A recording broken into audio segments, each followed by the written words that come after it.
Hi, Grassroots Football Live has come along to Stoke City Training Ground to talk to a manager who's coached in all 4 divisions. We're here to talk to Tony Pulis. And your son, he's plays for Southampton, which is great. Have you always been involved in his football coaching on the way up through? I've always, I used to go out, when Anthony was 6, 7 years of age, I'd go out and watch him every Saturday morning and really enjoyed it, never got involved, stayed well away from the team manager and all that nonsense, but just stood as a parent on the side. And if you speak to him now, I don't think he could ever never ever heard me getting involved in any of the games. I just thought it was brilliant for him to be out there and getting fresh air and enjoying himself and running around. I've got 2 daughters who love dancing.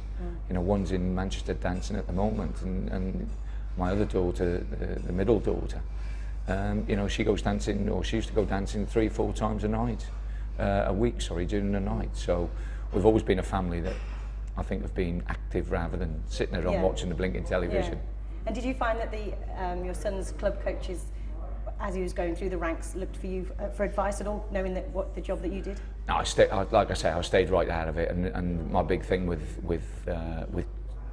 children's football is that they enjoy it. They'll find a level themselves, but to go out and enjoy it and not be put under any pressure whatsoever, but just to enjoy. It's lovely to see kids running around from an early age. You go out, even now you can walk around the parks on a Sunday morning, watch the kiddies play, and it's it gives you great satisfaction to know that they're enjoying what I've had all my life. And it's a fantastic experience watching your son play right away through, but also even myself, I can remember going back to primary school in St Michael's, and where I was brought up in South Wales, and looking forward to playing Saturdays and Sundays. And when you walk around these parks and you see parents, I've seen it myself, that some of them get a little overexcited and shouting at little Johnny, to step up and to do things that these kids probably wouldn't even know what they just want to run around. Does that infuriate you when you see the parents getting a bit? Yeah, I think that there's that to it, but there's also a responsibility for the person who's running the team to make sure that the parents behave, and I think it's a responsibility for the parents to behave, because they're kids. It's no good trying to live a dream through the children. You've actually got to give the opportunity and the chance for the kids to enjoy their football.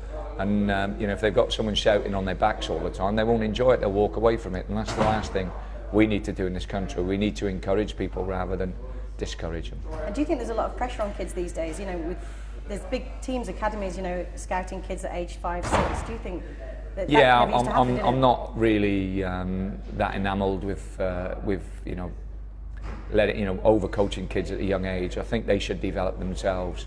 Again, you go back to the old days, and you can go back, but we played most of our football in the streets.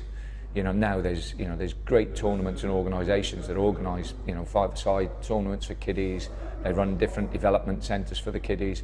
Let them go there. I'm a great believer in just letting them go and play, and then as they get a little bit older and further down the line, then you can start bringing them in and coaching them. Some people say that the pro games had a bad influence on grassroots football in the way that the players act towards the ref, and the kids are picking that up. Are you one that would... Well, it's a responsibility, I think, for everybody, the players, the coaches, the managers, everybody connected. And also, there's a responsibility with the television and the media to promote the game the right way. So we have, obviously we'll play a part. If there's good things, we talk about the good things that happens, but there'll be bad things as well. It's just making sure that you tell the kids, if you're in charge of the kids, what's good and what's bad. So if you could just finish my sentence for me. My friends and family would describe me as... Nice. Yeah. I'm happiest when... We win. I get annoyed when... We lose. The funniest thing I saw at a football match was... God, blimey, that's difficult. Funniest thing.